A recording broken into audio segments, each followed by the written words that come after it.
ஆயுர்வேதம் ஒரு பொக்கிஷம், நம் ஆயுள் நீட்டிக்கும் அற்புதம். டாக்டர் ஸ்ரீவர்மாஸ் மெரிபா பன்னீர் சோடா. I trust மெரிபா.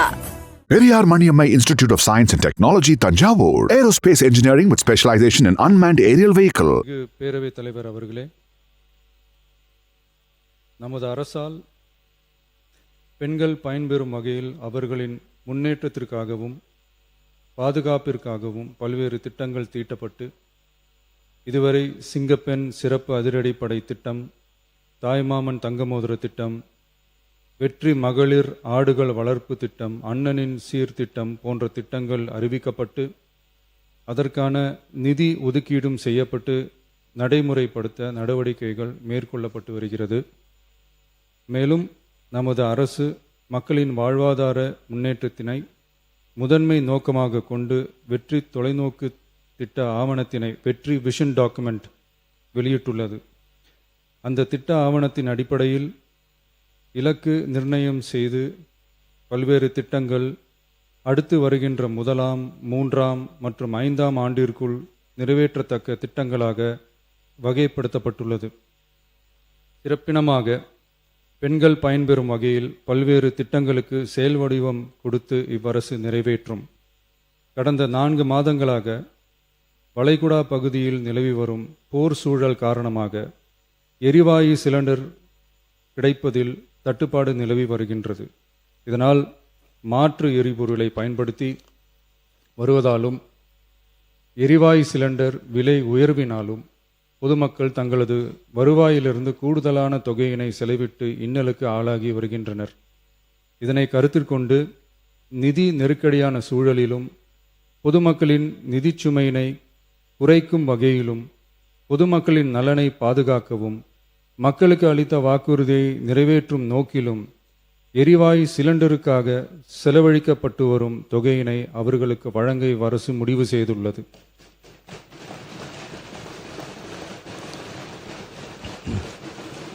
எனவே குடும்பத் தலைவிகள் பயன்பெறும் வகையில் முதல் கட்டமாக அன்னபூர்ணி சூப்பர் 6 திட்டத்தில் ஆண்டிற்கு 3 விலையில்லா எரிவாயு சிலிண்டர்கள் வழங்கப்படும்.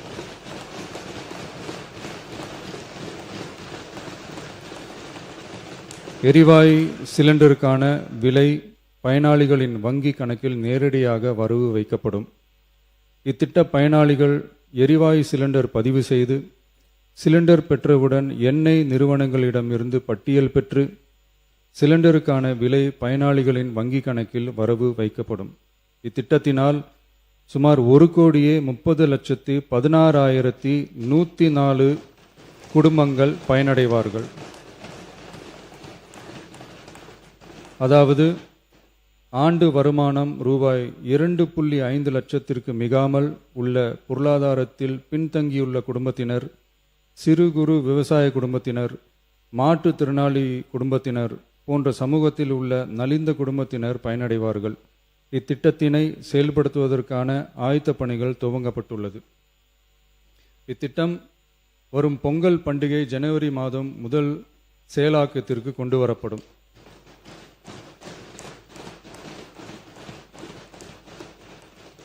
இத்திட்டத்திற்காக ஆண்டுதோறும் தோராயமாக 4000 கோடி ரூபாய் ஒதுக்கீடு செய்யப்படும் என்பதை மாண்புமிகு பேரவைத் தலைவர் வாயிலாக இந்த அவைக்கு தெரிவித்துக் கொள்ள விரும்புகிறேன்.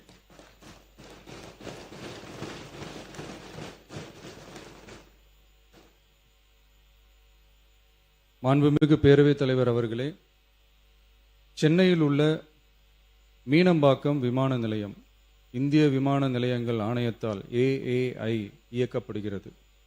தற்போது இந்த விமான நிலையம் ஆண்டுக்கு 30 மில்லியன் பயணிகளை கையாளும் திறன் கொண்டதாக உள்ளது. வளர்ந்து வரும் சென்னை மாநகரத்தின் தேவைகளை கருத்தில் கொண்டும் பயணிகளின் வசதிகளை கருத்தில் கொண்டும் தொழில் வளர்ச்சியினை கருத்தில் கொண்டும் சரக்கு போக்குவரத்தை அதிகரிக்கும் வகையிலும் புதிய விமான நிலையம் அமைப்பதற்கான தேவை ஏற்பட்டு உள்ளது. புதிய விமான நிலையம் அமைப்பதற்கு தேர்வு செய்யப்படும் இடம் பெரிய அளவில் விவசாயிகளை பாதிக்காத வகையிலும் அதிக அளவில் குடியிருப்புகளை அகற்றாத வகையிலும் அமைய வேண்டும். ஆனால் முந்தைய அரசு விவசாயிகளை பெரிய அளவில் பாதிக்கும் வகையிலும் குடியிருப்புகளை அதிக அளவில் அகற்றும் வகையிலும் விமான நிலையத்தை அமைப்பதற்கான முயற்சிகளை மேற்கொண்டது. ஏகனாபுரம் மற்றும் இதர கிராம மக்கள் இந்த விமான நிலையம் அமைப்பதை எதிர்த்து நடத்திய போராட்டங்களை அறிந்து நான் 20/1/2025 அன்று அப்பகுதிக்கு சென்று அங்குள்ள மக்களின் குறைகளை கேட்டறிந்து பின்வரும் அறிவிப்புகளை வெளியிட்டேன். சென்னை பரந்தூர் மற்றும் அதனை சுற்றியுள்ள 12 கிராமங்களில் அமைய இருக்கும் விமான நிலையத்தை எதிர்த்து போராடும் மக்களுடன் நான் உறுதியாக நிற்கிறேன்.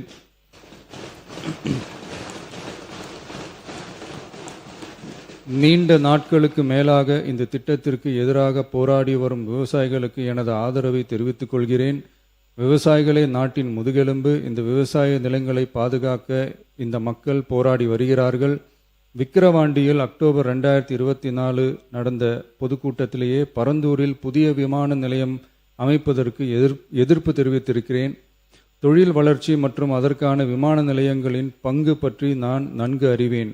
அதற்கான என்னுடைய முழு ஆதரவும் உண்டு. ஆனால் பரந்தூரில் இந்த திட்டம் அமையக்கூடாது. இந்த திட்டம் குறித்து அரசு மறுபரிசீலனை செய்ய வேண்டும். குறைவான விவசாய நிலங்கள் பாதிக்கப்படும் வகையிலும் மக்களின் வாழ்வாதாரம் பாதிக்காத வகையிலும் மாற்று இடத்தை தேர்வு செய்ய வேண்டும் என தெரிவித்திருந்தேன். மக்கள் மத்தியிலே நான் அன்றே அறிவித்ததை நிறைவேற்றும் பொருட்டு புதிய விமான நிலையம் அமைப்பது குறித்து உயர் அதிகாரிகளிடமும் துறை வல்லுநர்களிடமும் விரிவாக ஆலோசனை நடத்தினேன். ஏற்கனவே நான் உறுதி அளித்தவாறு பரந்தூரில் புதிய விமான நிலையம் அமைக்க மேற்கொண்ட நடவடிக்கைகள் இந்த அரசால் கைவிடப்படும்.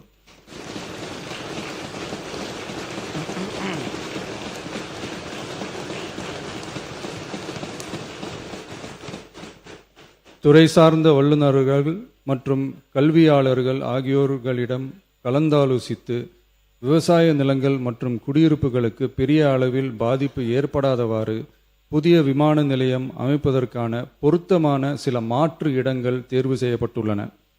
அவ்விடங்களில் தொழில்நுட்ப ரீதியான சாத்தியக்கூறுகளை சம்பந்தப்பட்ட துறைகள் மூலம் விரிவான ஆய்வு மேற்கொண்டு புதிய விமான நிலையத்திற்கான இடம் விரைவில் இறுதி செய்யப்படும்.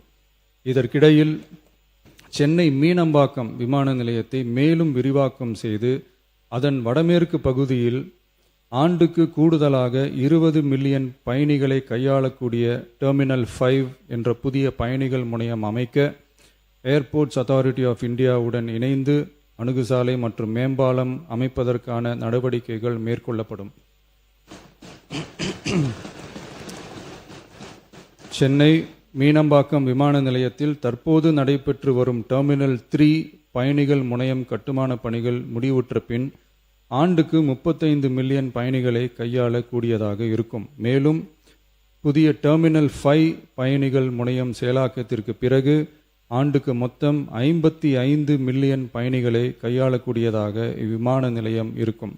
இதன் மூலம் சென்னை விமான நிலையத்தின் சேவைகள் மேம்படுத்தப்படுவதோடு பயணிகளின் போக்குவரத்து தேவை புதிய விமான நிலையம் அமைக்கப்படும் வரை பூர்த்தி செய்யப்படும்.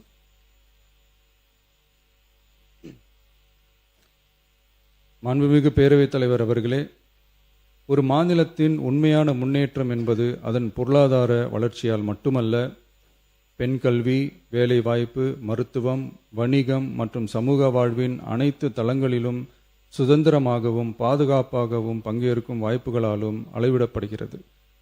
மகளிரின் பயண சுதந்திரம் அவர்களின் பொருளாதார சுதந்திரத்திற்கும் குடும்பங்களின் முன்னேற்றத்திற்கும் அடித்தளமாக இருக்கிறது. தற்போது செயல்படுத்தப்பட்டு வரும் மகளிர் கட்டணமில்லா பயண திட்டத்தில் மாநகரம் நகர்ப்புறங்களில் சாதாரண மற்றும் மலைப்பகுதி பேருந்துகளில் 40 கிலோமீட்டர் வரை மட்டுமே பயணம் செய்ய அனுமதிக்கப்பட்டு வருகிறது. எக்ஸ்பிரஸ், எல்எஸ்எஸ், டீலக்ஸ் பேருந்துகள் மற்றும் புறநகர் பேருந்துகளில் கட்டணமில்லா பயணம் அனுமதிக்கப்படுவதில்லை. தமிழ்நாட்டின் எந்த பகுதியிலும் வசிக்கும் ஒரு மகளிரும் போக்குவரத்து கட்டணத்தால் தமது வாய்ப்புகளை இழக்கக்கூடாது என்ற சமூக நீதி சிந்தனையை இவ்வரசு முதன்மையாக கொண்டுள்ளது.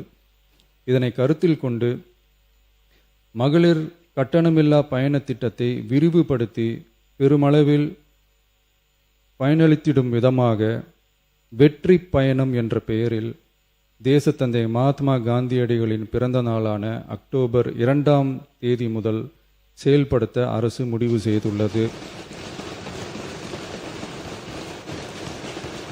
என்பதை இந்த மாமன்றத்தில் மகிழ்ச்சியுடன் அறிவிக்கிறேன். அதன்படி முதல் கட்டமாக மாநகரம் நகரங்களில் சாதாரண பேருந்துகள் மட்டுமின்றி மாநகரம் நகர்ப்பகுதிகளில் இயங்கும் எக்ஸ்பிரஸ், எல்எஸ்எஸ், டீலக்ஸ் அரசு பேருந்துகளிலும் மகளிர் கட்டணமில்லா பயணங்கள் மேற்கொள்ளலாம்.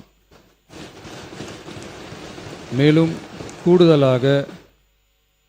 கூடுதலாக மாவட்டங்களுக்கிடையே பயணம் மேற்கொள்ள ஏதுவாக புறநகர் மற்றும் மலைப்பகுதிகளில் சாதாரண கட்டண பேருந்துகளிலும் மகளிர் கட்டணமில்லா பயணங்கள் மேற்கொள்ளலாம். இத்திட்டத்தில் பயன்பெற வருமான உச்சவரம்போ மற்றும் மேற்கொள்ள விரும்பும் பயண எண்ணிக்கையிலேயோ கட்டுப்பாடுகள் இல்லை. வெற்றி பயண திட்டம் இதர சேவைகளிலும் படிப்படியாக விரிவுபடுத்தப்படும். இதன் மூலம் மாநிலம் முழுவதும் மகளிருக்கான எளிதில் அணுகக்கூடிய பொது போக்குவரத்து வசதி பெருமளவில் கிடைக்கும். இதன் மூலம் மாணவிகள் தொலைதூரத்தில் உள்ள கல்லூரிகளுக்கு செல்லவும், பணியிடங்களுக்கு செல்லவும், மருத்துவம் மற்றும் அத்தியாவசிய சேவைகளுக்கும் கட்டணமின்றி பேருந்துகளில் பயணிக்க இயலும். மாண்புமிகு பேரவைத் தலைவர் அவர்களே, வெற்றி பயணம் என்பது கட்டணமில்லா ஒரு பேருந்து பயணம் மட்டுமல்ல, ஒரு மாணவியின் கல்வி, ஒரு தொழிலாளியின் வேலைவாய்ப்பு, ஒரு தாயின் குடும்ப பொறுப்பு, ஒரு தொழில் முனைவோரின் முன்னேற்றம் போன்றவற்றை உறுதி செய்யும் சமூக முதலீடாகும். தமிழ்நாட்டின் எந்த பகுதியில் வாழ்ந்தாலும் மகளிரின் இயக்க சுதந்திரத்திற்கும் பொருளாதார முன்னேற்றத்திற்கும் அரசு உறுதுணையாக இருக்கும். இத்திட்டத்தின் கீழ் திருநரும் டிரான்ஸ்ஜெண்டர் கட்டணமில்லா பயணங்கள் மேற்கொள்ளலாம். வெற்றி பயணம்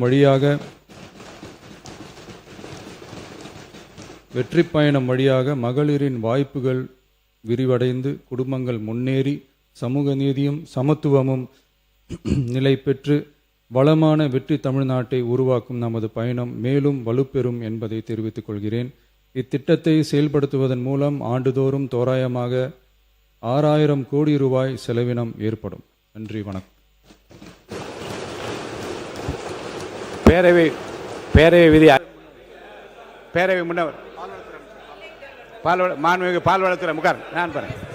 மாண்புமிகு பேரவைத் தலைவர் அவர்களே, மாண்புமிகு உறுப்பினர், மாண்புமிகு பால்வளத்துறை திமுக சட்டமன்ற உறுப்பினர் நேற்று பொதுவெளியில் மக்களால் தேர்ந்தெடுக்கப்பட்ட மக்கள் பிரதிநிதி மாண்புமிகு முதலமைச்சர் அவர்களை மரியாதையின்றி பேசியதற்கு தொழில்துறை அமைச்சர் அவர்களையும் பெண் என்று பாராமல் மரியாதை இல்லாமல் பேசியதற்கும் மிகுந்த கண்டனத்துக்குரியது. உங்களை இருங்க, இல்ல அவங்க வந்து இல்லைங்க, இல்ல உங்களில் ஒருவர் பேசியதை பற்றி அவங்க பேசுறாங்க. என்னாலும் கொஞ்சம் செவிமடுத்து கேளுங்க. உங்களில் ஒருவர் பேசியதை பற்றி மாண்புமிகு பால்வளத்துறை அமைச்சர் விளக்கமாக என்னன்னு கொஞ்சம் கேட்டுட்டு அப்புறம் போங்களேன். உட்காருங்க, பேசுங்க. மாண்பு அவை முன்னர் உட்காருங்க. என்னன்னு பாருங்க, என்னன்னு இன்னும் கேட்கலையே. அவங்க என்ன சொல்ல இல்லைங்க, அவங்க என்ன சொல்ல வராங்கன்னு கேளுங்க. இருங்க, நீங்க உட்காருங்க. அவங்க என்ன பேச வராங்கன்னு கேளுங்க. அவங்க பேசவே இல்லை இன்னும். அவங்கள பேச விடுங்க. மாண்புமிகு பால்வளத்துறை அமைச்சர், மாண்புமிகு அவை முன்னவர், மாண்புமிகு பேரவைத் தலைவர் அவர்களே, பால்வளத்துறை அமைச்சர் அதற்கான இன்னும் விளக்கங்களை முடிப்பதற்குள்ளே நீங்கள் இருந்து விட்டீர்கள். ஆகிய அருள் கூர்ந்து அவருடைய கருத்துக்களை கேட்டதற்கு பிறகு உங்கள் கருத்துக்களை ஒருவர் எழுந்து சொல்லலாம். ஏன்னா எத்தனை பேர் ஒட்டுக்க இருந்துச்சிங்கன்னா எப்படி நடைமுறையே இல்லாது எல்லாரும் அதான் சொன்னாங்க. யாரோ ஒருத்தர் நீங்கள் சொல்லலாம். பால்வளத்துறை அமைச்சர், மாண்புமிகு பேரவைத் தலைவர் அவர்களே, திமுக சட்டமன்ற உறுப்பினர் நேற்று பொது இடத்தில் வந்து பொதுக்கூட்டத்தில் வந்து மாண்புமிகு முதலமைச்சர் அவர்களை மரியாதையின்றியும் அமைச்சர் மற்றும் அமைச்சர் அவர்களை மரியாதை என்றும் தரக்குறைவாக பேசியிருக்காரு. இது வந்து பெரிய கண்டனத்துக்குரியது. இது வந்து அவர்கள் தோல்மையால் ஆற்றாமையால் மீண்டும் மீண்டும் இதனை உறுதிப்படுத்திக் கொண்டு இருக்கிறார்கள். நான் சொல்றேன். மாண்புமிகு நீர்வளத்துறை அமைச்சர் இருங்க. நீர்வளத்துறை அமைச்சர் கூட காலையில் அலுவலகத்துக்கு வந்து நீர்வளத்துறை அமைச்சரோடு காலையில் அலுவலகத்துக்கு வந்து வெளியிலே பேசியிருந்தாலும் நம்முடைய முதலமைச்சரை பற்றியோ உறுப்பினரை பற்றியோ மாண்பு குறைவாக பேசுகின்றால் இது வருத்தமாக இருக்கிறது. இதெல்லாம் உரிமை பெறல் பிரச்சனைகள் வருமா என்று கேட்டார். நான் ஆய்வு செய்கிறேன் என்று சொல்லியிருக்கிறேன். அதுதான் மாண்புமிகு பால்வளத்துறை அமைச்சர்களுக்கு சொல்கிறேன். நீங்கள் கூறிய பிரச்சனைகளும் வெளியிலே பேசிய பேச்சுக்கள் நம்முடைய மாண்பை குறைப்பதாக இருந்தாலும், தனிநபருடைய மாண்பை குறைப்பதாக இருந்தாலும் சரி, பொறுப்பில் இருக்கக்கூடிய அமைச்சருடைய மாண்பை குறைப்பதாக இருந்தாலும் அவையின் மாண்பை குறைப்பதாக இருந்தால் எப்படி இருக்குது என்பதை நான் படித்து பார்த்து பேசியதை கேட்டு ஆய்வு செய்து நல்ல முடிவு எடுப்பேன். அதுவரை இந்த பிரச்சனையை அமைதி காக்க வேண்டும் என்று கேட்டுக்கொள்கிறேன். மாண்புமிகு உறுப்பினர் கே நேரு அவர்கள் உட்காருங்க, எல்லாம் உட்காருங்க. மாண்பு பேரவைத் தலைவர்களே, முதலமைச்சர் அவை முன்னவர்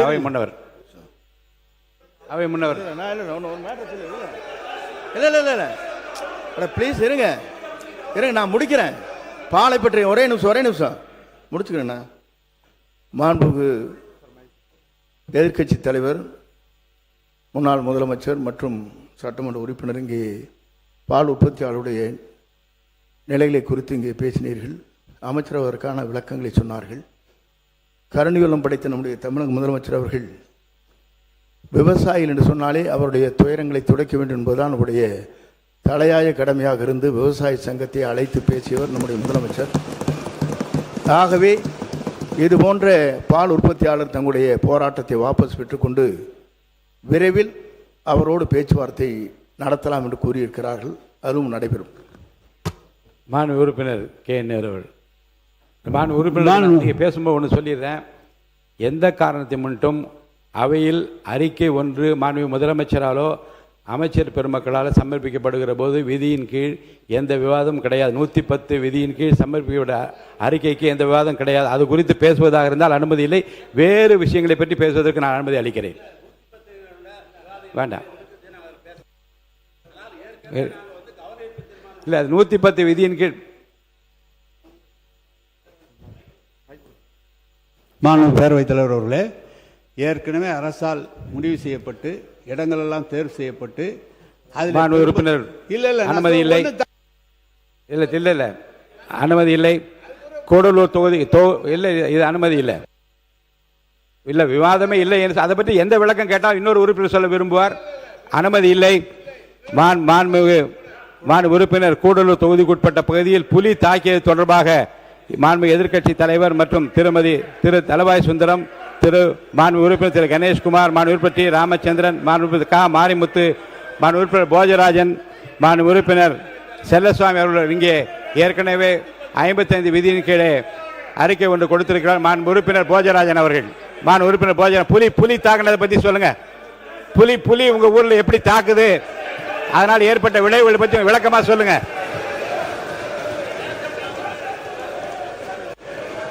மாண்புமிகு பேரவைத் தலைவர் அவர்களே, இல்ல கொஞ்சம் இருங்க. புலி பயங்கரமா தாக்கி இருக்கு, மக்களுக்கு ஆபத்து ஏற்பட்டு இருக்கு. அதை பத்தி அவர் பேசுறாரு. மாண்பு உறுப்பினர் போஜராஜன், கடந்த வாரம்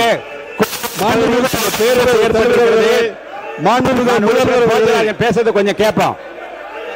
கடந்த வாரம் நீலகிரி மாவட்டத்தில் பேசுங்க.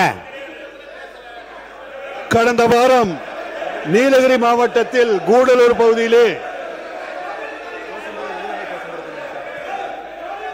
மாண்பு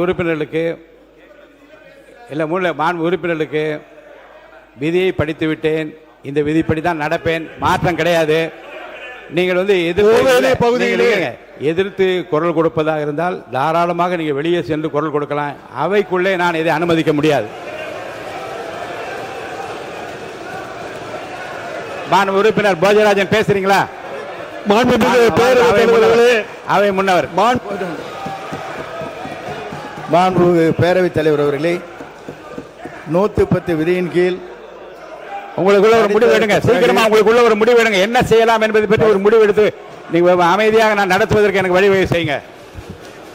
மாண்பு அவை முன்னவர், 110 விதியின் கீழ் முதலமைச்சர் அவர்கள் அறிவித்ததற்கு பிறகு என்றைக்குமே அது விவாதம் செய்து மாண்பு உறுப்பினர் அவை முன்னவர், புலி அவை காவலர்கள் அதிகமான குரல் கொடுக்காம இல்லைங்க. மாண்பு அமைதியா நீங்க இருங்க. இல்ல நீங்க அவை காவலர்கள் குரல் கொடுக்காம அவங்களை போக சொல்லுங்க. மாண்பு திராவிட முன்னேற்ற கழக உறுப்பினர் தன் தொகுதியில் ஏற்பட்டுள்ள புலிகள் தாக்கியதால் ஏற்பட்டுள்ள அபாயம் குறித்து பேசுகிறார். மாண்பு உறுப்பினர் திராவிட முன்னேற்ற கழக உறுப்பினர்களை பேச அழைக்கின்றேன். மாண்புமிகு பேரவைத் தலைவர் அவர்களே, கடந்த 9/8/26 அன்று கூடலூர் சட்டப்பேரவைக்கு உட்பட்ட லாரஸ்டன் நம்பர் 4 என்கிற இடத்தில் பாலகிருஷ்ணன் வயது 56 என்பவர் புலியால் தாக்கப்பட்டும் அவரின் உடலை உண்டும் இறந்து விட்டார்.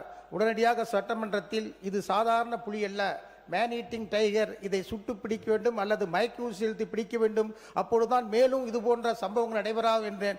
ஆனால் அதன் மீது வனத்துறை எந்த நடவடிக்கை இல்லை. இதன் விளைவாக மேற்குறிப்பிட்ட இடத்திலேயே 21/8/2022 ரவிச்சந்திரன் என்கிற நபரை புலித்தாக்கியும் கடித்தும் சாப்பிட்டு இருந்திருக்கிறார்.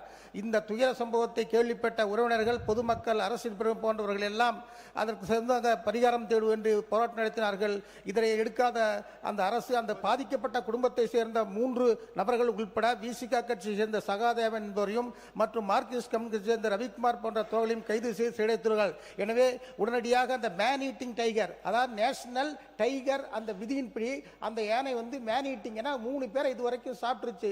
அதனால் அதை என்ன செய்யணும்னா நேஷனல் டைகர் அந்த விதியின் உட்பட்ட அதன்படி என்ன சொன்னால் அதை வந்து மயக்கூறு செலுத்தணும். அந்த டைகர் இது வந்து சுட்டு பிடிக்க வேண்டும், ஏன்னா இன்னொரு உயிர் போகாத இருக்கிறதுக்கு எடுக்க வேண்டும். அதே போல இப்போ என்ன கூண்டு வச்சு தான் பிடிக்க முயற்சி எடுத்துக்கிட்டார்கள். இது போதாது, அது மேன் ஈட்டிங் டைகர் என்பதனால் அதை இந்த அடிப்படையில் தான் அதை செய்ய வேண்டும் என்று கேட்டுக்கொள்கின்றேன். மேலும் இந்த குடும்பத்துக்கு இழப்பீடாக 25 லட்சம் தர வேண்டும். ஏற்கனவே எங்களுடைய தலைவர் முத்தமிழறிஞர் கலைஞர் ஸ்டாலின் அவர்கள் 10,000 உயர்த்தி கொடுத்திருக்கிறார். இறந்த குடும்பத்துக்கு 25 லட்சம் ரூபாய் நிதியுதவி செய்ய வேண்டும். அந்த குடும்பத்துக்கு ஒருத்தருக்கு வேலை வர வேண்டும்.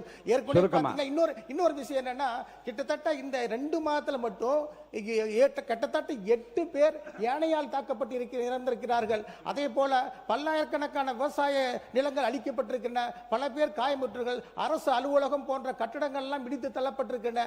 ஆகவே இது மிகவும் சீரியஸான விஷயம். இதற்கு மிக முக்கியத்துவம் கொடுத்து அந்த உடனடியாக அந்த மேன் ஈட்டிங் டைகரை அதாவது சுட்டு பிடிக்கணும், இல்லைன்னா மயக்கூசில் தான் பிடிக்க வேண்டும். இப்போது எடுத்திருக்கிற அந்த நடவடிக்கை போதாது, இதை செய்ய வேண்டும் என்று அரசின் கவனத்தை ஈர்த்து அமர்கின்றேன். உறுப்பினர் வந்து திராவிட முன்னேற்ற கழக கட்சி, நீங்க வெளிநடப்பில் இல்லை இல்லையா? அதாவது தொகுதி பிரச்சனையா வெளிநடப்பா என்றால் எனக்கு தொகுதி பிரச்சனை தான் என்று உட்கார்ந்திருந்த உறுப்பினருக்கு என்னுடைய வாழ்த்துக்களை நான் தெரிவித்துக் கொள்கிறேன். உறுப்பினர் போஜராஜன் அவர்கள். ஒரு வேதனையான விஷயம், அதை நான் இந்த இடத்தில் கூற வேண்டும். 30 ஆண்டு காலமாக தண்ணீரே இல்லாமல் எங்கள் பகுதி மக்கள் மிகவும் வாடிக்கொண்டிருக்கின்றனர்.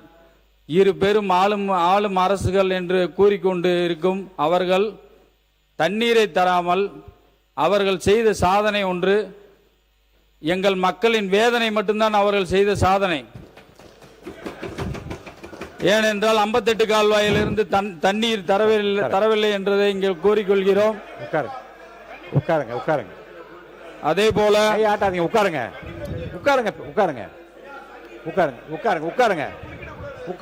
அதே போல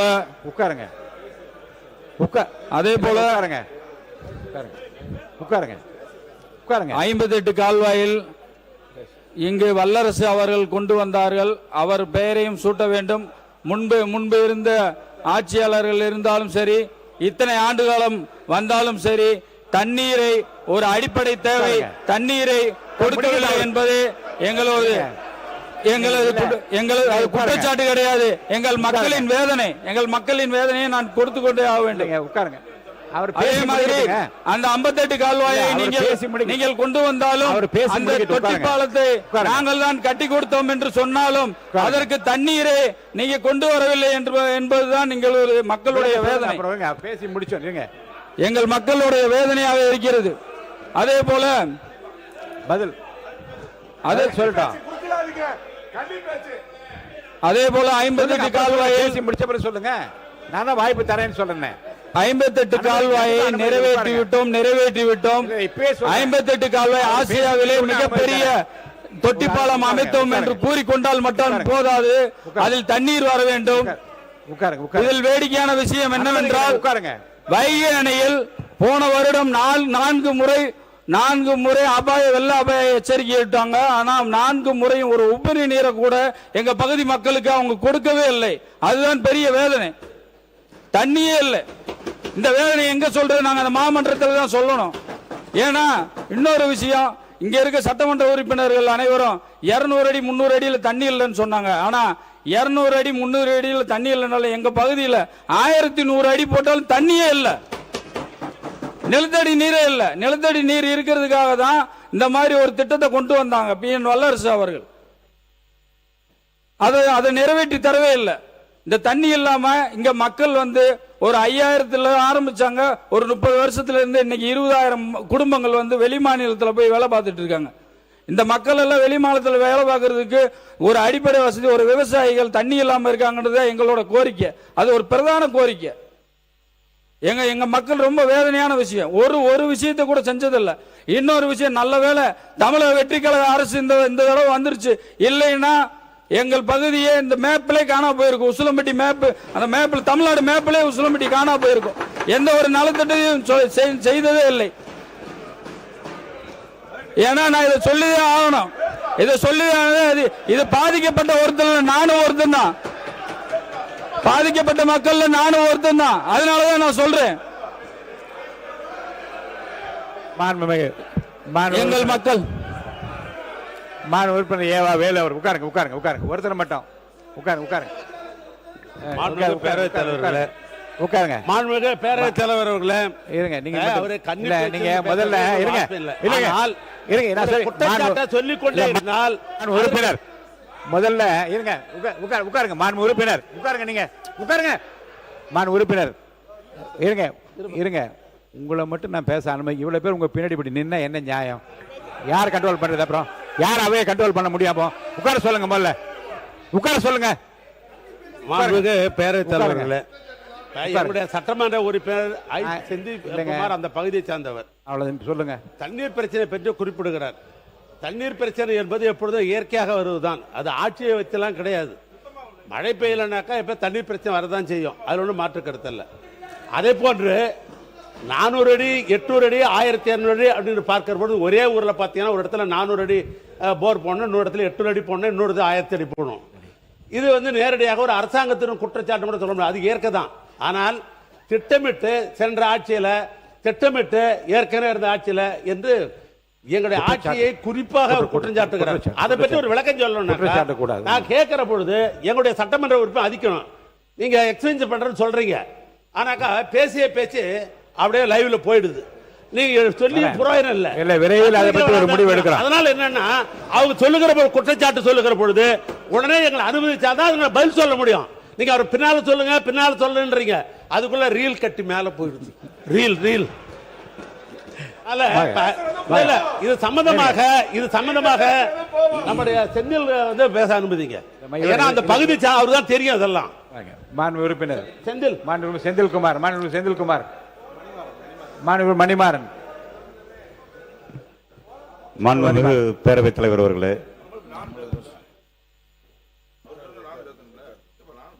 அவர் பேசுகின்ற பொழுது சொல்லியிருக்கிறார், உசிலம்பட்டி சட்டமன்ற தொகுதியை 2 கட்சிகள் ஆட்சி செய்தது, ஆனால் எதுவுமே செய்யவில்லை என்று.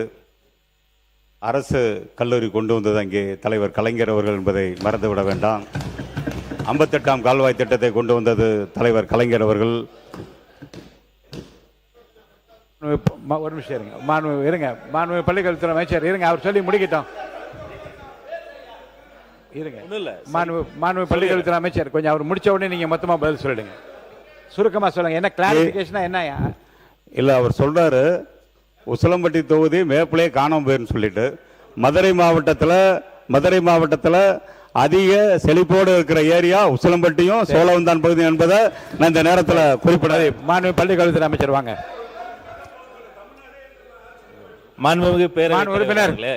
மாண்பு உறுப்பினர் தொடர்ந்து இப்படிப்பட்ட வார்த்தைகளை நீங்கள் பிரயோகித்தால் நடவடிக்கை எடுப்பேன். அமைதியா இருங்க.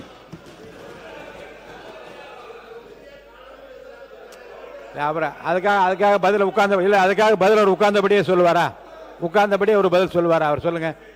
மாண்பு பள்ளிக்கல்வித்துறை அமைச்சர். மாண்புமிகு பேரவைத் தலைவர் அவர்களே, மதிப்பிற்குரிய சட்டமன்ற உறுப்பினர் என்னுடைய அருமை தம்பி அவருடைய கன்னி பேச்சை பேசுகிறார். பொதுவாக ஒவ்வொருத்தரும் ஒரு விதமாக தான் பேசுவாங்க. உங்களுக்கு தெரியாதது ஒன்றும் கிடையாது. அந்த பக்கம் கன்னி பேச்சு பேசுறப்ப கூட அந்த அருமை சகோதரர் அன்னைக்கு பேசுகிற பொழுது தன்னுடைய இறுதி பகுதியில் தொகுதி மக்களினுடைய எண்ண ஓட்டங்களை அவர்களினுடைய குரலாக எல்லாத்தையும் சொன்னதை கொண்டு வந்து சொல்லும் போது எல்லாமே கேட்பதற்கு இனிப்பாக இருக்காது, சிலது கேட்க கசப்பாக. ஆனா அவர் உரை முடித்த பிறகு அது ஒரு கன்னி பேச்சு, முதல் பேச்சு, குரலற்றவர்களின் குரலாக வந்து பேசுகிறார். அவரா சொல்லல, தொகுதி மக்கள் சொன்னதை வந்துதான் இங்க வந்து அவர் சொல்றாரு.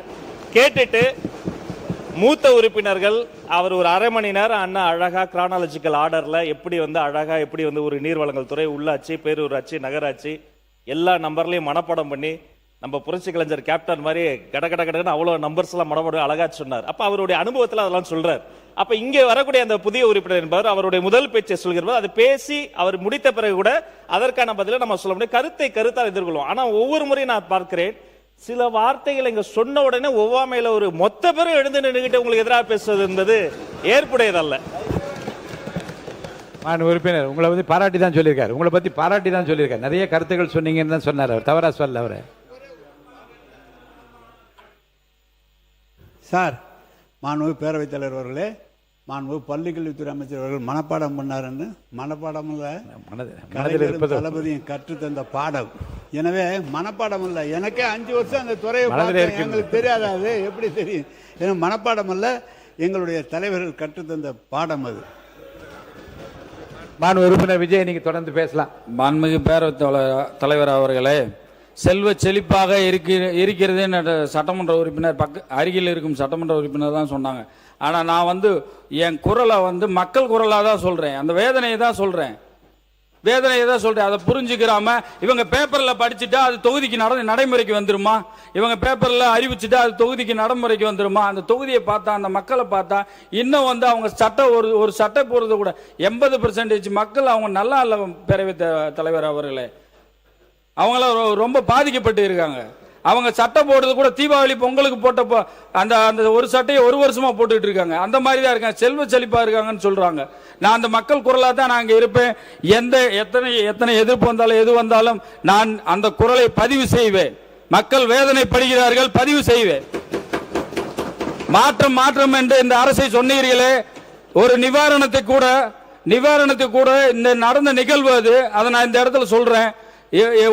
ஆட்சிக்கு வந்த ஒரு மாத காலத்தில் ஒரு துயர சம்பவம், இடி விழுந்து 3 பேர் இறந்து விட்டார்கள். அதை உடனே எங்க பொறுப்பு அமைச்சரிடம் உடனே தெரிவித்தோம். உடனே மாண்புமிகு முதலமைச்சரிடம் தெரிவித்து இறந்த வீட்டில் இறுதி சடங்கு முடிந்த உடனே போய் நின்று நிவாரணத்தை கொடுத்த அரசு தமிழக வெற்றி கழக அரசு. எங்கள் பகுதி மக்கள் அப்போ ஒன்று சொன்னாங்க, எம்எல்ஏவே பார்த்ததில்ல. இன்னைக்கு அமைச்சர், எம்எல்ஏ, கலெக்டர் எல்லாரும் வந்திருக்காங்க. எங்களுக்கு அதுவே பெரிய சந்தோஷம், ஆறுதலா இருக்குப்பா அப்படின்னு சொல்லி ஒரு துக்க வீட்டில் கூட சொன்னாங்க. அதுதான் எங்களை தமிழக வெற்றி கழகத்தோட ஆட்சியோட மாற்றம். அதே போல எங்கள் மக்களின் வந்து வாழ்வாதாரம் ரொம்ப பாதிக்கப்பட்டுதான் இருக்கு, பொருளாதாரம் பாதிக்கப்பட்டிருக்கு. ஏன்னா இந்த அரசுகள் வந்து ஏன்னா கன்னி பேச்ச கூட பேச விட மாட்டாங்க. இங்கேயே இவங்க தான் பேசுவாங்க, வெளியிலேயே அவங்க தான் பேசுவாங்க. அவங்க பெரிய அவங்க அனுபவம் வாய்ந்தவங்களா இருக்கட்டும். ஆனா நாங்கள் முதல் முறையா இருந்தாலும் பதவி ஒண்ணுதான், எம்எல்ஏ என்றது பதவி ஒண்ணுதான். அது நான் என்னுடைய குரலை நான் சொல்லிதான் ஆகணும். அதே போல எங்கள் பகுதிக்கு சுதந்திர காற்று, மூச்சு காற்றை கொடுத்த, கைரேகை சட்டத்தின் குற்றப்பரம்பரை என்றது மூச்சு காற்றை கொடுத்த, சுவாசத்தை கொடுத்த பசுமன் முத்துராமலிங்க தேவர் அவர்களை நான் போற்றி வணங்குகிறேன். அதே போல உயர்கல்வி, எங்களை போன்றவரை உயர்கல்வி படிக்க வைப்பதற்கு முற்றிலும் அதற்காக போராடியவர் இங்கே முன்னாள் சபாநாயகராகவும் சட்டமன்ற உறுப்பினர் இருந்தார் PK மூக்கிய தேவர் அவர்கள் தான். அவரையும் போற்றி வணங்குவோம். அதே போல எங்கள் மக்கள் குறையை நாங்கள் எல்லாம் தூங்குவதே இல்லை. ஆனா எங்க மக்கள்கிட்ட எப்படியாவது இந்த தண்ணி கஷ்டத்தை எப்படியாவது தீர்த்துடணும்னு நாங்கள் நினைச்சு கவலையோட இருந்தாலும் எங்களுக்கு ஒரே ஒரு ஒற்றை நம்பிக்கை, மக்களின் நம்பிக்கை, எங்கள் அண்ணன் இருக்கிறார் என்ற ஒரே நம்பிக்கையில நாங்க சரி செய்து கொடுத்து விடுவோம், உங்களுக்கு தண்ணி வந்துடும் சொல்லி நாங்க அந்த நம்பிக்கையை கொடுத்து வச்சிருக்கோம் பேரவைத் தலைவர் அவர்களே. அதனால் மாண்புமிகு முதலமைச்சர் அவர்கள் கருணை கூர்ந்து எங்கள் பகுதியை அவர் வந்து நேரடி பார்வையில் வைக்க வேண்டும் என்று நான் இந்த சபையில் நான் பேரவைத் தலைவர் வாயிலாக கேட்டுக்கொள்கிறேன். நன்றி, வணக்கம். அமைச்சர் அவர்கள். மாண்புமிகு பேரவைத் தலைவர்களே, நம்மளுடைய நோக்கம் எப்பொழுதும் எதிர்கட்சிக்கிட்ட எதிரியா பார்க்கறது கிடையாது. ஆனா மாண்புமிகு உறுப்பினர்கள் மானிய கோரிக்கை பத்தி பேசும்பொழுது 60% குற்றச்சாட்டுகள் மட்டுமே சொல்லிட்டு இருக்காங்க. என்ன குற்றச்சாட்டுகள் சொன்னாலும் அது திருப்பி அவங்களுக்கு தான் வேணும். ஏன்னா 25 வருஷம் ஆட்சியில் இருந்தது நீங்க, நாங்க இல்ல. ஒரு 100 நாள் இருக்கக்கூடிய ஒரு கவர்மெண்ட்டை பார்த்து இதை செஞ்சீங்களா, அதை செஞ்சீங்களா, இப்படி செஞ்சீங்களா, அப்படி செஞ்சீங்களான்னு திருப்பி கேட்டுட்டு இருக்காரு. அண்ணா சொன்னாரு ஒடுக்கப்பட்ட மக்களுக்காக குரல் கொடுத்தாங்க அப்படின்னு. நாங்கள் திருப்பியும் பதிவு பண்றோம். வரலாற்றில் முதல் முறையாக 8 அமைச்சர்களை ஒடுக்கப்பட்ட மக்கள் இருந்து உருவாக்கியது நாங்கள். இன்னொரு முக்கிய கோரிக்கை உங்களுடைய கட்சி தலைவருக்கு, நீங்க சொல்றீங்க நீங்க ஒடுக்கப்பட்ட மக்களுக்காக குரல் கொடுத்தீங்கன்னு. இன்னும் அறிவாலயத்தில் டாக்டர் அம்பேத்கருடைய சிலையை தயவு செஞ்சு வைங்க, பெரியார் சிலையை தயவு செஞ்சு வைங்க. அண்ணா சிலை மட்டும்தான் அறிவாலயத்தில் இருக்கு. இந்த மாதிரி உங்க கட்சிக்கான அம்பேத்கருக்கான மரியாதை முதல் அறிவாலயத்திலும் தொடங்குங்க. அதுக்கப்புறம் எங்களுக்கான உபதேசனை அப்புறம் சொல்லலாம். உறுப்பினர் மாண்பு நீதித்துறை அமைச்சர், மாண்பு நீதித்துறை அமைச்சர். மாண்புமிகு பேரவைத் தலைவர் அவர்களே, ஆக்சுவலாக அது ஹையர் எஜுகேஷன் சப்ஜெக்ட் அவர்கிட்ட பேசலாம்னு நினைக்கிறேன். சீனியர் மோஸ்ட் மினிஸ்டர், ஆக்சுவலாக மினிஸ்டர் தான் பேசணும். குவான்டிட்டியா குவாலிட்டியான்னு ஒரு கொஸ்டின் ரைஸ் ஆகுது. எவ்வளோ குவான்டிட்டி, எவ்வளோ காலேஜஸ், எவ்வளோ ஸ்கூல்ஸ் கொண்டு வந்தோன்னு முக்கியம் இல்லை, குவாலிட்டி தான் ரொம்ப முக்கியம். ஆனரபிள் சீஃப் மினிஸ்டரோட ரிவ்யூ மீட்டிங்கில் ஆனரபிள் மினிஸ்டர் விஸ்வநாதன் சாரும் பார்ட்டிசிபேட் பண்ணாங்க. அப்போ டிஸ்கஷனில் வர பார்த்து எவ்வளோ காலேஜஸ் எவ்வளோ ஸ்கூல்ஸ்னு இருக்க பார்த்து ஒரு டிஸ்கஷன் வந்துச்சு. நம்மளும் ஒரு காலேஜ் நடத்தியிருக்கோம், நிறைய மினிஸ்டர்ஸ் ஃபார்மர் மினிஸ்டர்ஸ் இருக்காங்க, அவங்களும் காலேஜ் வச்சுருக்கிறாங்க. குவாலிட்டி எப்படி ரைஸ் பண்ணணும்னு அவங்களுக்கே தெரிஞ்சிருக்கும். அதில் பார்த்தீங்கன்னா சர்டிஃபிகேஷன் சொல்லுவாங்க. ஒரு இன்ஸ்டியூஷன்ஸ், ஆர்ட்ஸ் காலேஜஸ், இப்போ government arts colleges, government engineering colleges நிறைய இருக்குது இல்லைங்களா? அதில் எவ்வளோ சர்டிஃபிகேஷன் வாங்கியிருக்காங்கன்னு ஒரு லிஸ்ட் எடுத்தோம்னா கடந்த ஒரு 30-40 ஆண்டுகளாக ஒன்றுமே கிடையாது. ஒரு ஐஏஎஸ்ஓ சர்டிஃபிகேஷன் கூட வாங்கலை, ஒரு NAAC certification, national assessment accreditation கவுன்சில்னு சொல்லுவாங்க, அதுவும் வாங்கலை, ஒரு NBA அக்ரெடிஷனும் வாங்கலை, ஒரு A+ன்னுவாங்க, A++ன்னுவாங்க, B+ன்னுவாங்க, எந்த சர்டிஃபிகேஷனே வாங்காமல் இவ்வளோ வருஷம் நம்ம காலேஜஸ் ரன் பண்ணிட்டு இருந்தோம்னா அங்கேருந்து எப்படி குவாலிட்டி வரும்? ஒரு குவான்டிட்டி மட்டும் தான் வெளியே வரும். அதை அடிப்படையில் நம்ம எந்த முயற்சி எடுத்த மாதிரி தெரியல. அதுக்கு ப்ரைவேட் காலேஜஸ் பார்த்தீங்கன்னா அவங்க ஃபார் பெட்டராக பெர்ஃபார்ம் பண்ணிட்டு இருக்காங்க. அதனால தான் அங்கே கேம்பஸ் பிளேஸ்மெண்ட் போகிறாங்க.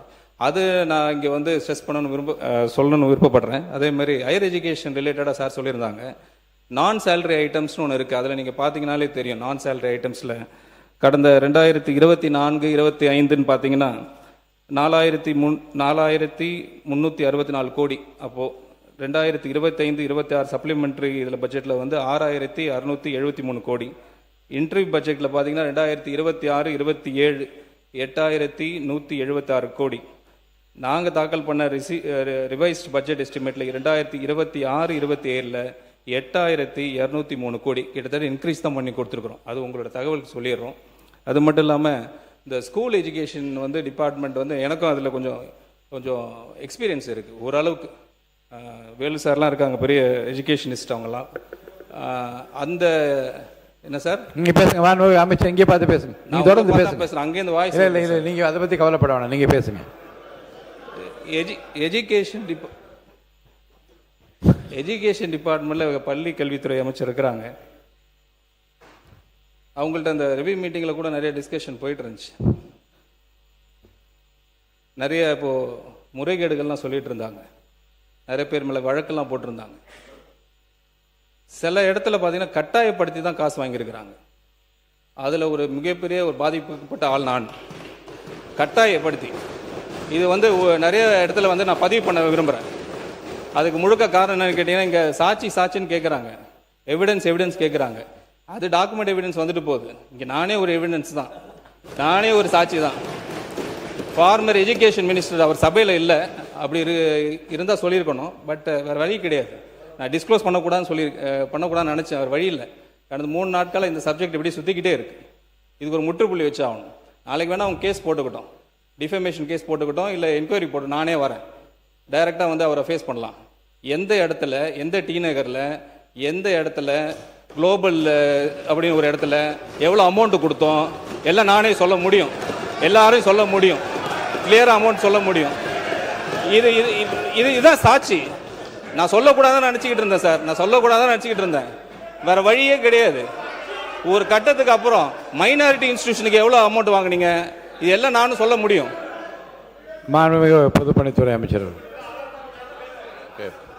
மாண்புமிகு பேரவைத் தலைவர் அவர்களே, மானிய கோரிக்கைக்குள்ள போடலாம். குற்றம் சாட்டுகளை தவிர்த்துட்டு நம்ம மானிய கோரிக்கையில் போகலாம். நம்பர் 1, மாண்புமிகு மூத்த உறுப்பினர் சொன்னார், 119 கோடி பத்தாது அப்படின்னு. நான் காலையில அதுக்கு தான் முதல்ல சொன்னேன். இப்போதான் வந்து அனைத்து தரவுகளும் சேகரிக்கப்பட்டு இருக்கு. அது டேஷ்போர்டில் கொண்டு வந்துட்டு இருக்கோம். கிட்டத்தட்ட 6000 ஸ்கூல் இருக்கு. அதுக்கு கீழே நிறைய ஆரம்ப பள்ளிகள் நிறைய இருக்கு. இது எல்லாத்தையும் டேஷ்போர்டில் கொண்டு வர டேட்டா இது வரைக்கும் இல்லை.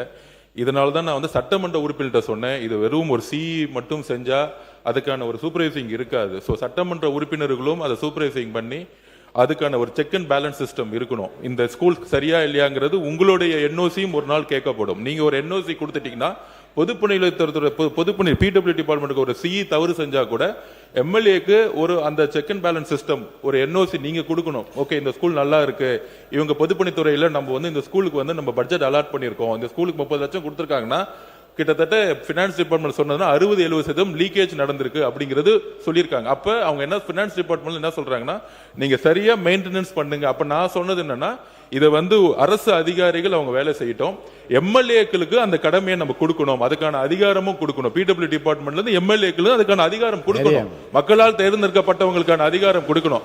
ஆனா நேரு என்ன சொன்னாரா, எம்எல்ஏக்கு செக் பேலன்ஸ் செக் கொடுக்கிற சைன் இருக்கான்னு கேட்டார். இல்ல, செக்க கொடுக்கிற இடத்துல அரசு அதிகாரிகள் இருக்கட்டும், ஆனா அந்த நிர்வாகம் சரியா நடக்குதா, அந்த வேலை சரியா நடக்க வேண்டிய பொறுப்பு எம்எல்ஏக்கள் அனைவருக்கும் இருக்கு.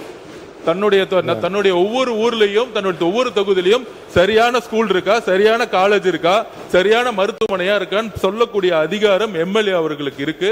அதை பொதுப்பணித்துறை உங்களுடைய அதிகாரத்தை பயன்படுத்தணும்னு நினைக்கணும். கூடி சீக்கிரம் நீங்க சூப்பர்வைசிங் பண்ணி எங்களுக்கு நீங்களே மனுவை கொடுங்க, இந்த ஸ்கூல் சரியில்லை, இந்த கல்லூரி.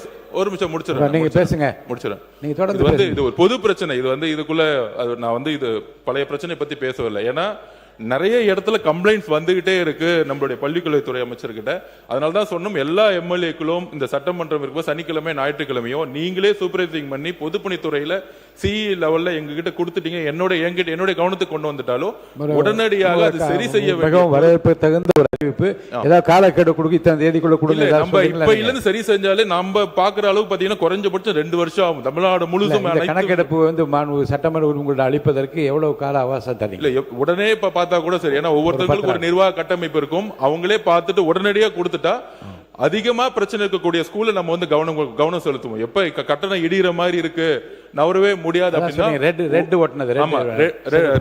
ரெட் கேட்டகரி பில்டிங்ஸ் உடனடியாக ஐடென்டிஃபை பண்ணுவோம். அந்த இடத்துல நம்ம குழந்தைகள் தங்க வைக்க கூடாது அப்படிங்கறத பதிவு பண்றோம். அதுக்கப்புறம் நம்ம கிரீன் சொல்லியிருக்கோம். அந்த மாதிரி நம்ம உடனடியாக அந்த வேலையை நம்ம போர்க்கால அடிப்படையில் எல்லா எம்எல்ஏக்களும் செய்யணுங்கிறது தான் எங்களுடைய வேண்டுகோள். உறுப்பினர் தலவாய் சுந்தரம். மாண்பு பேரவைத் தலைவர்களே, மேடம் நான் உங்க சார்பாக பேசிடுறேன். மேடம் பேரவைத் தலைவர் அவர்களே, உங்களுடைய மூத்த உறுப்பினர் சொன்னாரு, நீங்க வந்து மேலூர்ல நின்னீங்க, நாங்க தான் காரணம் அப்படின்னு. நிறைய இடத்துல இந்த திமுக வந்து அடிக்கடி சொல்லிக்கிட்டே இருக்கிறாங்க, காங்கிரஸ் ஜெயிச்சதுக்கு நாங்க தான் காரணம், விசிகா ஜெயிச்சதுக்கு நாங்க தான் காரணம், ஐஎம்எல் ஜெயிச்சதுக்கு நாங்க தான் காரணம்னு. நாங்க பதிவு பண்ணிடுறேன், இல்ல இது ஒரு ஜனநாயக விவாதம், பதிவு பண்ணிடுறேன். கிட்டத்தட்ட 22-23 கட்சி கூட்டணி திராவிட முன்னேற்ற கழகம் கடந்த 10 வருஷமா 3 முறை மிகப்பெரிய வெற்றி, ஒத்துக்கிறோம். நீங்க தான் ஆளுங்கட்சி, ஒத்துக்கிறோம். ஆனால் 2026 தமிழக வெற்றி கழகம் தனி பெரும் கட்சியாக நில்லுங்க தனி பெரும் கட்சியாக நின்று 108 தொகுதி வாங்கியிருக்கோம். தனி பெரும் கட்சி, வெறும் இளைஞர்கள் மட்டும். 23 கட்சி கூட்டணி இல்லன்னு நினைச்சுக்கோங்க. திமுக 10 தொகுதி ஜெயிச்சிருக்க மாட்டாங்க. காங்கிரஸ் இல்லன்னா, விசிகே இல்லன்னா, கம்யூனிஸ்ட் இல்லன்னா, ஐஎம்எல் இல்லன்னா, சென்னையிலே சொல்றேன், சென்னையிலே இஸ்லாமியர்கள் ஏன் ஓட்டு போட்டாங்க தெரியுமா? விசிகேவும் காங்கிரஸும் ஐஎம்எல் இருந்தால இஸ்லாமியர்கள் ஓட்டு போட்டாங்க சென்னையில. இது வரைக்கும் திமுக 62ல இருந்து நானும் பார்த்துட்டு இருக்கேன், பெரிய தோல்விகள் சென்னையில இருந்ததே கிடையாது. ஆனால் தமிழக வெற்றி கழகத்திட்ட 14 தொகுதி தோத்துருக்காங்க. 14 தொகுதி. அப்ப திமுகக்கு இந்த கூட்டணி கட்சி இல்லன்னு நினைச்சுக்கோங்க.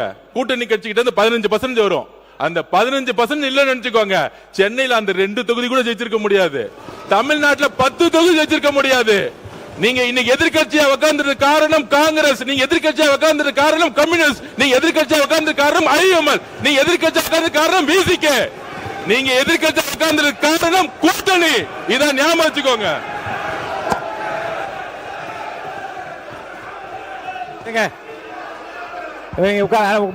உட்காருங்க போதும். ஒரே ஒரு நிமிஷம், ஒரே ஒரு நிமிஷம். எங்களை மாதிரி திமுக தனியா நின்று ஒரு தேர்தல் 50 தொற்று சொல்லுங்க பாப்போம். 50 தொற்று சொல்லுங்க பாப்போம். ஒரே ஒரு தேர்தல் திமுக தனியா நின்று 50 தொற்று சொல்லுங்க. அப்பதான் இந்த கூட்டணி கட்சியோடைய அருமை திமுகவுக்கு தெரியும். உட்காருங்க. மாண்பு உறுப்பினர் பாருங்க பாருங்க, விவாதம் வந்து விவாதம் திசை திருப்பி கொண்டிருக்கிறது. இருங்க, உறுப்பினர் கோவை செடியன் மட்டும் பதில் சொல்லலாம். உறுப்பினர் கோவை செடியன் மட்டும் அனுமதி, அவர் மட்டும் பதில் சொல்லலாம். மற்றவங்க பாருங்க. இனி இந்த விவாதத்துக்கு புள்ளி வைக்க விரும்புகிறேன். உறுப்பினர் கோவை செடியன் பதில் சொன்ன அடுத்த கட்டத்துக்கு போக வேண்டும். உட்காருங்க, அவர் மட்டும் தான் பேசணும். மாண்புமிகு பேரவைத் தலைவர் அவர்களே, நீங்கள் எல்லாம் வெற்றி பெற்றதற்கு எதிர்க்கட்சியில் இருப்பதற்கு நாங்கள் தான் காரணம் என்கிறார். நான் ஒன்றை சொல்ல விரும்புகிறேன். ராஜீவ்காந்தி படுகொலை பாரத பிரதமராக இருந்தவர் ஆனதற்கு பிறகு ஒற்றை இடத்தில் தான் துறைமுகத்தில் வெற்றி பெற்றார். ராஜீவ்காந்தி தான் சொல்ல, ராஜீவ்காந்தி படுகொலையான பொழுது ஒற்றை இடத்தில் தான் ஜெயித்தார், துறைமுகத்தில். வேடிக்கையோடு சொல்லுவார், கடலாடி வருவாய் என காத்திருந்தேன் வரவில்லையே தம்பி என்று சொல். அது ஆக அதையும் ராஜினாமா செய்தார். வெறும் 0 திராவிட முன்னேற்ற கழகம், 0த்திலிருந்து இந்த தமிழகத்தை ராஜ்யமாக ஆண்ட இயக்கம் திராவிட முன்னேற்ற கழகம். வெற்றி தோல்வி வரும் போகும், அது நிரந்தரம் அல்ல. அதற்காக விடாப்பிடியாக பேசுவது என்பது நியாயமும் அல்ல, முறையும் அல்ல. எதையும் எதிர்கொள்ள திமுக தயார்.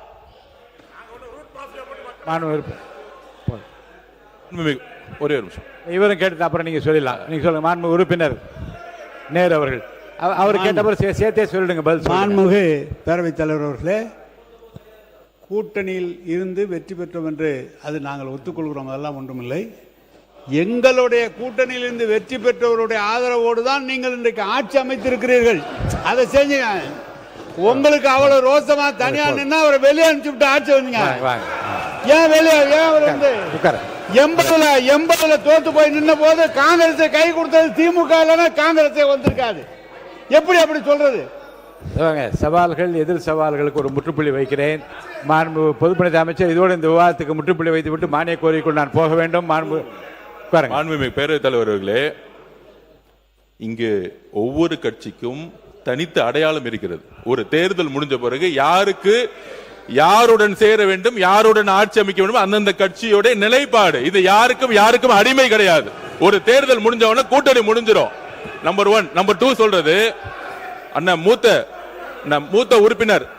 மூத்த உறுப்பினர் சொன்னாரு, நாங்கள் யாருடைய தோல்விகளையும் நாங்க எதையுமே தவறா பேசல. நாங்க சொல்ல வருதுன்னா, திமுக இவர்களால தான் கூட்டணி கட்சி வெற்றி பெறுதுன்னு ஒரு ஆதிக்க மனப்பான்மை இருக்கு பாத்தீங்களா. அந்த ஆதிக்க மனப்பான்மை தான் நாங்க கொஸ்டின் கேட்கிறோம்.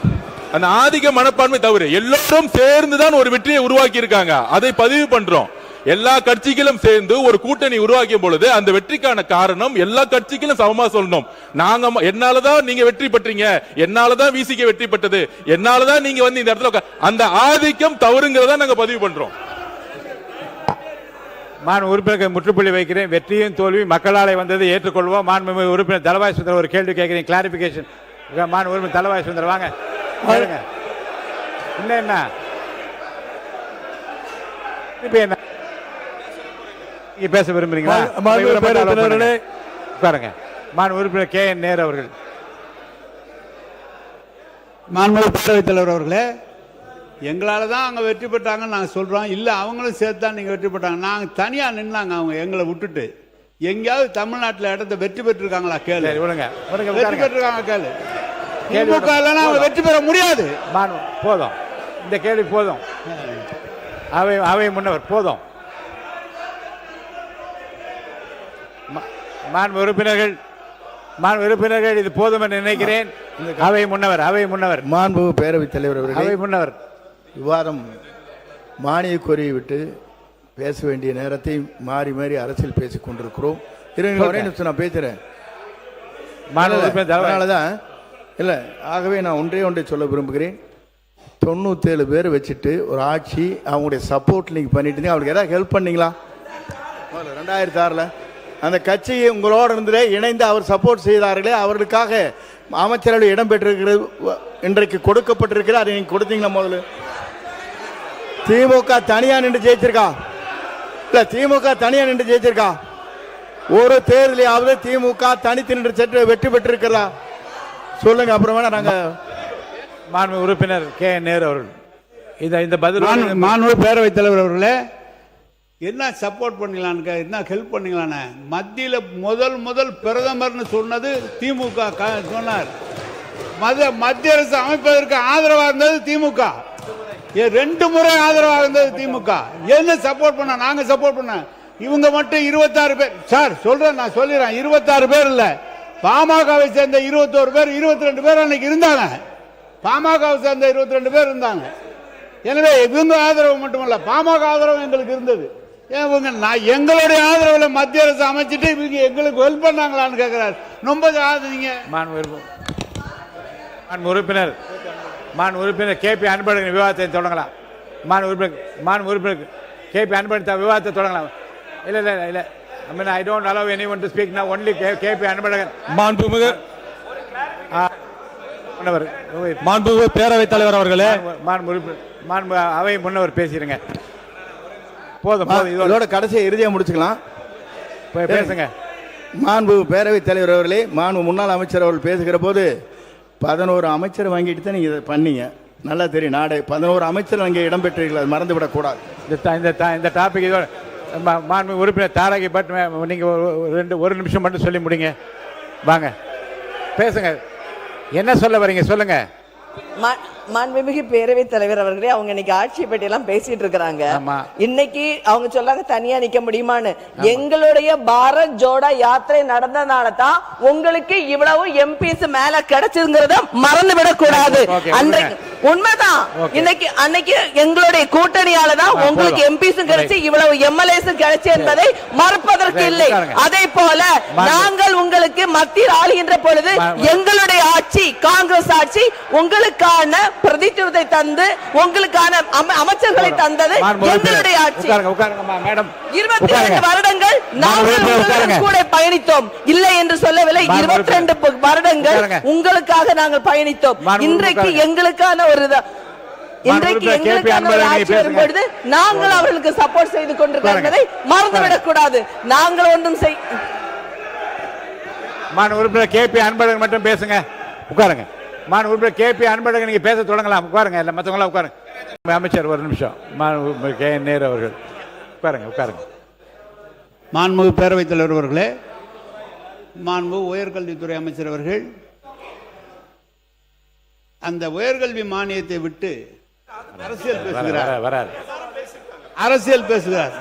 இருங்க ஏங்க நான் பேசிட்டு அதுக்கப்புறம் பேசுங்க, சேர்த்து பேசுங்க. நீங்க முடியாது என்கிறார்கள், தர முடியாது என்று சொன்னார்கள். தரன்னு சொல்லிட்டு ஏமாத்தினாதாங்க தப்பு. தரன்னு சொல்லி நாங்க ஏமாத்தினாதான் தப்பு. நாங்க தர முடியாது தனிச்சு நிப்போம்னு சொல்றோம். நீங்க என்ன கூட்டம் என்னமோ அங்க பக்கத்துல இருந்து பேசும்போது தர முடியாது என்று சொன்னார்கள், வாய்ப்பில்லை என்று சொன்னார்கள், பார்க்க முடியாது என்று சொன்னார்கள். பேச என்னங்க அது? ஒவ்வொரு வார்த்தையும் அவர் கவிஞரார்கள். அதுக்காக 2 தடவையா பதிவு பண்றது? ஒவ்வொரு வார்த்தையும் 2 தடவை எப்படிங்க? அமைச்சர் நீங்க ஒரு 2 வரியா பதிவு பண்ணா எத்தனை மணிக்கு இது முடிக்கிறது? அமைச்சர் தமிழக அரசியல் வரலாறு எல்லாருக்கும் தெரிந்ததுதான். அதை நீங்க திருப்பி அதை சொல்ல தேவையில்லை. மானிய கோரிக்கைக்குள்ள வாங்க. பொதுப்பணித்துறை அமைச்சர். மாண்புமிகு பேரவைத் தலைவர்களே, பொதுவாக மானிய கோரிக்கை முன்பு ஒரு அறிமுக உரையை அவர் கொடுப்பாங்க எல்லா அமைச்சர்களும். இன்னைக்கு காலையில அண்ணன் நேரு அண்ணன் அவருடைய பேச்சு நான் எழுதி வச்சிருக்கேன். 4 நிமிடம் 10 செகண்ட் அவருடைய தலைவரை பத்தியும் அவருடைய சட்டமன்ற தலைவரை பத்தி மட்டும்தான் பேசுனீங்க. மானிய கோரிக்கை பத்தி நீங்க பேசவே இல்லை. அதாவது ஒரு உறுப்பினர் துணைத் தலைவரா இருக்கிற நீங்க ஒரு மானிய கோரிக்கை பத்தி பேசும்போது 4 நிமிஷம் 10 செகண்ட் சொல்லும் போது ஒரு அமைச்சர் 59 வருஷ கனவை அவர் சொல்லிட்டு இருக்காரு. அது திமுக பத்தி அவர் எதுவுமே பேசல, திட்டவும் இல்ல. இது அவருடைய உரிமை. அதை நீங்க 4 நிமிஷம் பேசும்போது கேட்டோம்ல, உங்களுடைய தலைவர் வந்துருவாரு, உங்களுடைய சின்ன தளபதி ஆட்சி பிடிப்பார், நீங்க காலையில நீங்க சொல்லிட்டு இருந்தீங்க. நாங்க அதெல்லாம் பொறுமையா கேட்கிறோம்ல. அப்ப அமைச்சருடைய கனவையும் கேளுங்க. 59 வருஷம் கனவு அது. நீங்க கொடுக்கல. எங்க தலைவர் அவங்களுக்கான அதிகாரத்தை கொடுத்து ஒரு ஆட்சி உருவாக்கி இருக்காரு. அதுதான் தமிழ்நாட்டுடைய வெற்றி, தமிழ்நாட்டோட வரலாறு. திமுக 75 வருஷமா யாருக்கும் அதிகாரம் கொடுக்கல. நாங்கள் ஜனநாயக பூர்வமா எங்க தலைவர் எல்லாரையும் அதிகாரத்துக்கு கொண்டு வந்திருக்கார். இதுதான் பெரிய மாற்றம். அதை சொல்லிட்டு இருக்கட்டும், இல்ல என்ன தவறு? கே என் நேரு அவர்கள். பேரவைத் தலைவர் அவர்களே, நீங்க கொடுக்குறேன்னு சொன்னீங்க, கொடுத்தாங்க. நான் அதெல்லாம் ஒன்றும் சொல்ல. நான் எதிர்கட்சியில் துணைத் தலைவர். நான் பேசுவது வேறு. நான் இலாக்காவை பற்றி, இலாக்காவை உருவானதை பற்றி நான் பேசுகிறேன். அமைச்சர் மானிய கோரிக்கையில் பேச வேண்டும்.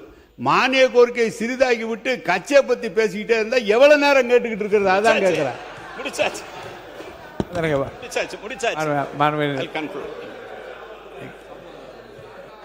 பேரவைத் தலைவர் அவர்களே, பிறப்புக்கும் அமைச்சர் ஏதோ கேட்கறாங்க பாருங்க. என்ன மாண்புமிகு பேரவைத் தலைவர் அவர்களே, எதிர்கட்சியில் உள்ள அண்ணா கேட்டாரு, வியாக்கியானம் என்று சொன்னதுக்கு அவருக்கு இவ்வளவு சுருக்கென்று படுகிறது என்றால் பெண் அமைச்சர் என்றும் பாராமல் வாடிப்போடி என்று பேசினவர் அவரும் ஒருவர். அதற்கு அவர்கள் என்ன பதில் கூறுவார்? அதாவது அது வெளியில வெளியில வெளியில வெளியில இல்ல இல்ல இல்ல வெளியில பேசின இல்ல வெளியில அப்படி யாரும் பேசியிருந்தாலும் அதெல்லாம் இல்லை, வெளியில் அப்படி யார் அதெல்லாம் இந்த அவையினுடைய கவனத்துக்கு அதை கொண்டு வர வேண்டிய அவசியம் இல்லை. பொது மேடைகளிலே, வெளி மேடைகளில் பேசிய பேச்சுக்களை பற்றி இங்கே குறிப்பிட தேவையில்லை. இல்லை இல்லை, யாரும் அப்படி யாரும் உட்காருங்க உட்காருங்க உட்காருங்க. முக்கியமான பாயிண்ட் வருது.